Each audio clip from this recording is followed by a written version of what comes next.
Adelante. Listo. Hola, ¿qué tal? ¿Cómo anda? ¿Todo bien? ¿Cómo es tu nombre? Sánchez Alejandro. Bien, mi nombre es Gonzalo. Hoy voy a ser tu kinesiólogo. Te voy a explicar lo que vamos a realizar a continuación, ¿sí? Vamos a comenzar primero con una inspección y luego vamos a seguir con la palpación y un conjunto de maniobras especiales, ¿sí? Esto nos va a ayudar a corroborar el estado actual de tu hombro. Para esto te voy a pedir que te coloques en ropa cómoda, que te quites la remera y que pases a la camilla. Perfecto. En la inspección observaremos la posición articular, la musculatura y en los perfiles observaremos la posición de la cabeza, de los hombros, tanto como la columna cervical y dorsal. Y en una visión posterior observaremos el aspecto y la posición de la escápula. Bien, vamos a comenzar con la palpación de los reparos óseos de la articulación del hombro. Vamos a comenzar primeramente localizando la escotadura supraesternal. Luego nos dirigimos en sentido lateral, localizando la articulación externo-costoclavicular, para luego dirigirnos ya lateralmente, localizar la clavícula, sus 2/3 mediales, su tercio lateral, hasta llegar al final de su borde lateral, donde nos dirigimos 2,5 centímetros por debajo para localizar la apófisis coracoides. Volvemos a la clavícula y nos dirigimos en sentido lateral hasta localizar la articulación acromioclavicular. Pedimos al paciente que realice una flexión y una extensión del hombro para facilitar la localización, y luego seguimos con el acromión, borde superior y borde lateral, y por debajo del borde lateral, 2 centímetros aproximadamente, localizamos el trocánter mayor del húmero. Realizamos una rotación externa para facilitar la localización del troquín o troquíter menor. Entre medio de estos dos localizamos el surco bicipital para luego dirigirnos posteriormente por el acromión, borde posterior, y dirigirnos palpando posteriormente la superficie de la espina del omóplato hasta su borde triangular medial, la cual se encuentra a nivel de L3. Bien, vamos a comenzar con la palpación de los músculos superficiales. Comenzamos primero localizando ambos tubérculos y nos dirigimos en dirección inferior, palpando toda la zona del deltoides hasta la vía deltoidea. Podemos palpar el bíceps, el tríceps, superficialmente el pectoral mayor. Luego, si realizamos una flexión del brazo, mantener, podemos palpar redondo mayor, redondo menor, y dorsal ancho, y antero externamente el serrato anterior. ¿Lo vemos? Podemos palpar también, le pedimos al paciente que realice una flexión y una rotación de la cabeza para palpar el esternocleidomastoide. Volvemos. Y si le pedimos que realice una elevación del hombro, podemos palpar el trapecio superior en toda su región. Si volvemos, Y luego en la región posterior podemos palpar por encima de la espina del omóplato al supraespinoso y por debajo de la espina al infraespinoso.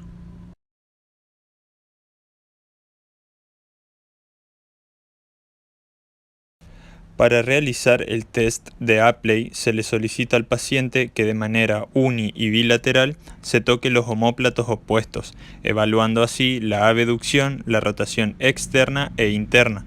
Si el paciente logra ejecutar normalmente los movimientos, pero con presencia de dolor o limitación del movimiento, la prueba será positiva.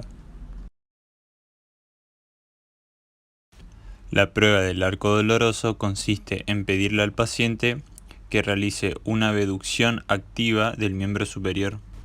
La prueba es positiva en el caso de que el paciente presente dolor al movimiento en el rango entre los 70 y 120 grados. Esta prueba intenta evaluar la fricción subacromial. Para realizar la maniobra de Hopkins-Kennedy ubicamos al paciente sentado en el borde de la camilla y el miembro que vamos a evaluar en flexión de hombro de 90 grados, flexión de codo de 90 grados y la palma de la mano mirando hacia abajo. Y luego de esto realizar una rotación interna forzada. Esta prueba resulta positiva cuando hay signo concordante del paciente con el dolor. Esta maniobra se puede complementar realizando la prueba de Jochum, pidiéndole al paciente que lleve su mano al hombro opuesto y luego le pedimos que empuje con su codo hacia arriba nuestra mano. Esta prueba también resulta positiva cuando el paciente presenta dolor al movimiento de elevar el codo.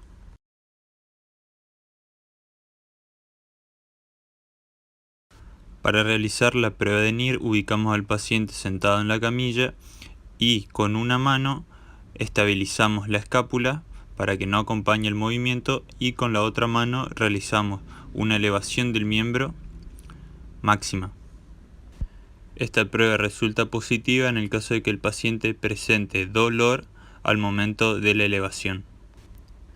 También podemos realizar esta maniobra de forma activa pidiéndole al paciente que realice la elevación.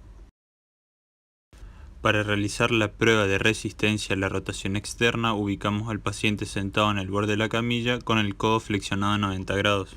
Esta prueba consiste en someter al miembro superior del paciente a una fuerza en sentido de la rotación interna. Debemos pedirle al paciente que intente resistir este movimiento. Esta prueba resulta positiva si el paciente cede esta resistencia debido a la provocación de dolor, molestias o debilidad.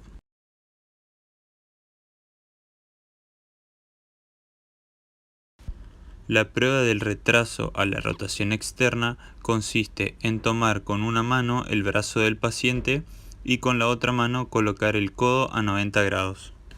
Luego vamos a llevar el miembro superior a una rotación externa máxima y después le vamos a pedir que mantenga esta posición cuando soltemos la muñeca. Esta prueba es considerada positiva cuando el paciente presenta un retraso en su capacidad para mantener la rotación externa en su lugar. Esto indicaría un posible desgarro tanto del supraespinoso como del infraespinoso o ambos. La prueba del despegue consiste en pedirle al paciente que lleve el miembro superior en rotación interna en dirección a la columna lumbar y luego se le va a pedir que realice el despegue del dorso de la mano del tronco. Esta prueba resulta positiva en el caso de que el paciente no pueda despegar el dorso de la mano del tronco, lo que indicaría desgarro del músculo subescapular. La prueba del retraso a la rotación interna consiste en ubicar el miembro superior del paciente en una rotación interna máxima, ubicando la mano a nivel de la columna lumbar. Luego le pediremos al paciente que cuando soltemos la muñeca intente mantener la posición inicial. Esta prueba es considerada positiva por la incapacidad del paciente para mantener la mano alejada de la columna. Esto indicaría un posible desgarro del músculo subescapular.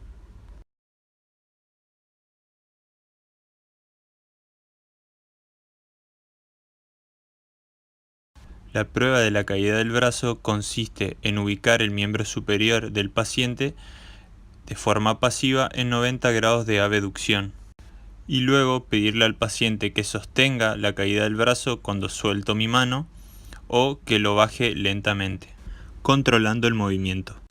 Esta prueba resulta positiva por la incapacidad del paciente para frenar la caída del brazo, lo que indicaría un desgarro del músculo supraespinoso.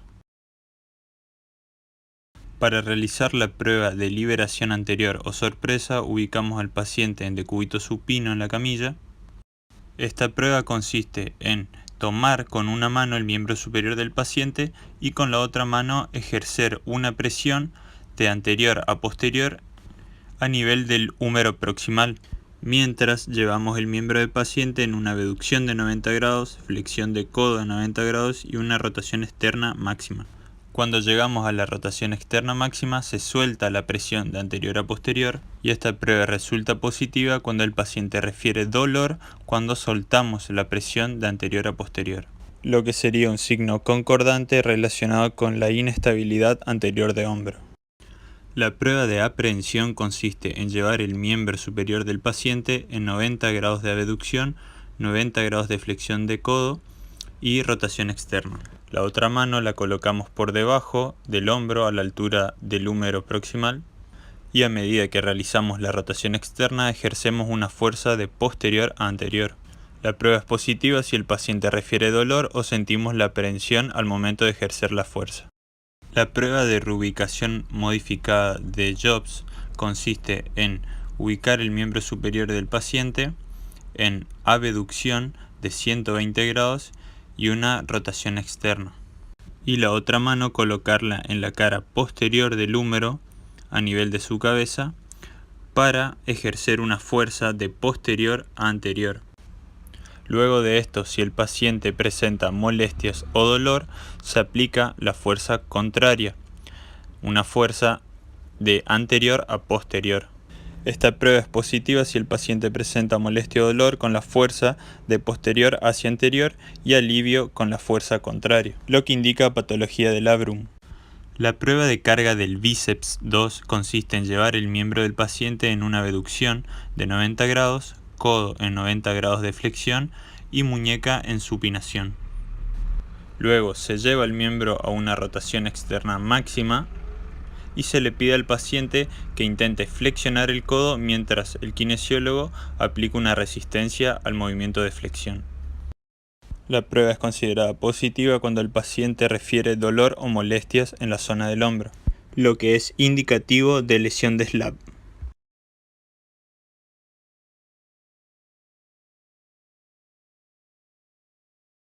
Para realizar la prueba de provocación del dolor, ubicamos al paciente sentado en el borde de la camilla y colocamos el miembro a evaluar en abducción de hombro de 90 grados, flexión de codo de 90 grados y una supinación máxima. Seguido a esto, le pedimos al paciente que califique su dolor en esta posición. Luego llevamos el antebrazo en máxima pronación y le pedimos nuevamente que califique su dolor en esta posición. La prueba es positiva cuando el paciente presenta mayor dolor a la máxima pronación que en la máxima supinación.